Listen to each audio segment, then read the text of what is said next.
Mention से बाहर निकलते ही भूमिका काफी ज्यादा रोने लगती है। उसने जो अपने आंसू कंट्रोल करके रखे थे वो बहने लग जाते हैं। आलिया उसको शांत करती है क्योंकि आलिया को तो यह ताने की काफी ज्यादा आदत हो चुकी थी, इसलिए वो कुछ नहीं बोलती है। लेकिन उसका दिल भी काफी ज्यादा टूट गया था कि बार बार एक ही बात पर वो ताना देती रहती थी। भूमिका, आज मैं ये घर छोड़कर चली जाऊंगी, मुझे नहीं रहना यहाँ पर। मैं जब से आई हूँ तब से ही मुझे सुनाए जा रहे हैं। अगर मुझे पता होता तेरे घर में यह सिचुएशन है तो मैं कभी भी तेरे पास नहीं आती। मेरी वजह से तुझे भी खामखा सुनना पड़ रहा है। आलिया, ऐसी कोई बात नहीं है, हम दोनों मैनेज कर लेंगे। हम दोनों कहीं घर देख लेते हैं जहाँ पर आराम से रह सके, क्योंकि मुझे तो नहीं लगता कि ये लोग हमें जीने भी देंगे। यह कहते हुए दोनों आपस में गले लगकर रोने लगते हैं। सानू आता है और उन्हें कहा, सुनो बेटा, रोने की जरूरत नहीं है, खाना खा लिया करो। खाना नहीं खाओगे कमजोरी ही कमजोरी आएगी, इसलिए खाना खा लो, खाने पर गुस्सा मत निकालो। सानू की बात सुनकर दोनों हाँ में अपना सिर हिला देते हैं और लॉन में बैठकर खाना खाने लगते हैं। सीढ़ियों से एक लड़की उतर कर आती है जिसने वन पीस पहना था। उसके बाल खुले थे और उसने हाई हील्स पहनी थी, जिससे साफ पता चल रहा था कि उसके अंदर कितना एटीट्यूड है। अपने मॉम डैड को हक करके बोली, गुड मॉर्निंग मॉम डैड, आप लोग इतनी जल्दी कैसे खा रहे हो? पायल, इतनी जल्दी? और शुक्र है मैं जल्दी आ गई, नहीं तो आज क्या होता तुझे पता है? वो लड़की, क्या नाम है उसका?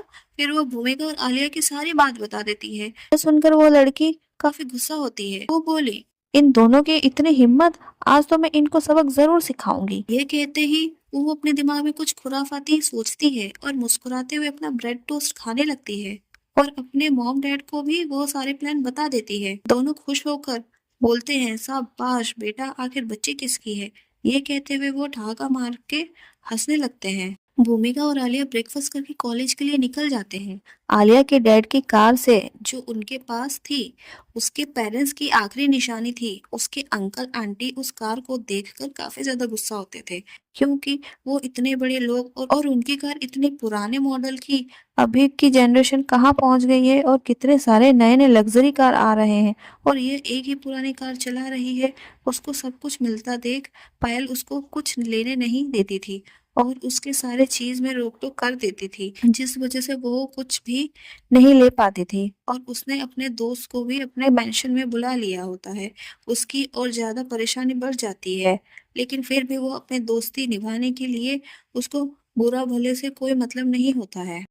यह सब सोचते हुए आलिया कार चला रही थी और दोनों कॉलेज पहुंच जाते हैं। आलिया भूमिका को बाय कर कर अपने अपने क्लासेस में दोनों चले जाते हैं।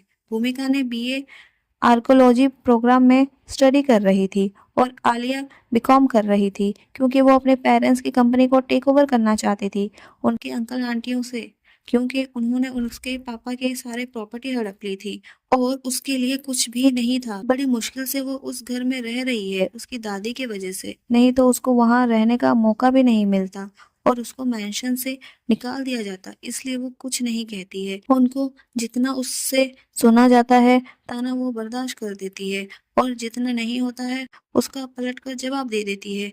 दोनों अपने क्लासेस में जाकर अपने डेस्क में बैठ जाते हैं और जो कॉलेज का काम होता है वो करने लग जाते हैं, क्योंकि 10-15 मिनट थे प्रोफेसर को क्लास में आने के लिए। कॉलेज में एक ऑडी कार आकर रुकती है। उस कार के रुकते ही सबको पता चल जाता है कौन आ गया है, इसलिए उस कार के आसपास जितने भी लोग होते हैं वो सब दूर हो जाते हैं और उस कार से निकलने वाली शख्स को देखते हैं। नताशा बड़े इतराते हुए उस कार से निकलती है और अपने चमचियों को ढूंढती है।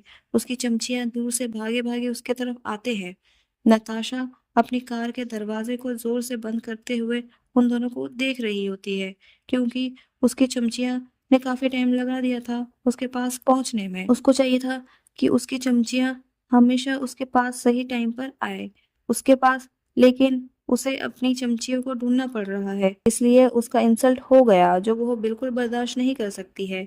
वो उन दोनों को देखती है और अपना सारा सामान सब उनको पकड़ा देती है और एटीट्यूड से कॉलेज के अंदर घुसती है। जैसे ही वो कॉलेज के अंदर घुसती है उसके सामने एक लड़का आकर खड़ा हो जाता है और उसको देखकर बोला, हाय, मेरी बेबी के नाक में इतना तेज गुस्सा कैसे? नताशा अपने जुल्फों को पीछे झटक कर, क्या करूं, सुबह से ही दिन खराब हो गया और जिसने मेरा दिन खराब किया है वो तुझे अच्छे से पता है। आज मैं उसका दिन खराब करने के लिए आई हूँ, लेकिन इतना बेइज्जत करने के बाद भी यह लड़की अपना तेवर नहीं छोड़ती। आज तो इसको अच्छा सबक सिखाऊंगी मैं। यह कहते हुए नताशा अपने बॉयफ्रेंड ऋषि को गले लगाती है। वो अपने क्लासरूम की तरफ चली जाती है। उसने बीए लिया था क्योंकि उसके पास तो इतने सारे पैसे हैं, वो ज्यादा पढ़ाई करके भी क्या करेगी, क्योंकि उसकी शादी भी किसी अमीर लड़के के साथ ही होनी है। इसलिए उसे पढ़ने लिखने की कोई जरूरत नहीं है। उसके पास इतने पैसे हैं, वो खाए पिए और मजे मारे और अपने बॉयफ्रेंड के साथ घूमते रहे। उसका खर्चा उठाने के लिए उसका बॉयफ्रेंड है ना। ये सब उसकी सोच थी। इसलिए वो अपनी पढ़ाई से ज्यादा अपने घूमने फिरने, मेकअप में और अपने बॉयफ्रेंड के साथ टाइम स्पेंड करने में ज्यादा रहती थी। और उसके दो चमचियां तो है ही उसके कॉलेज का सारा काम कर देने के लिए।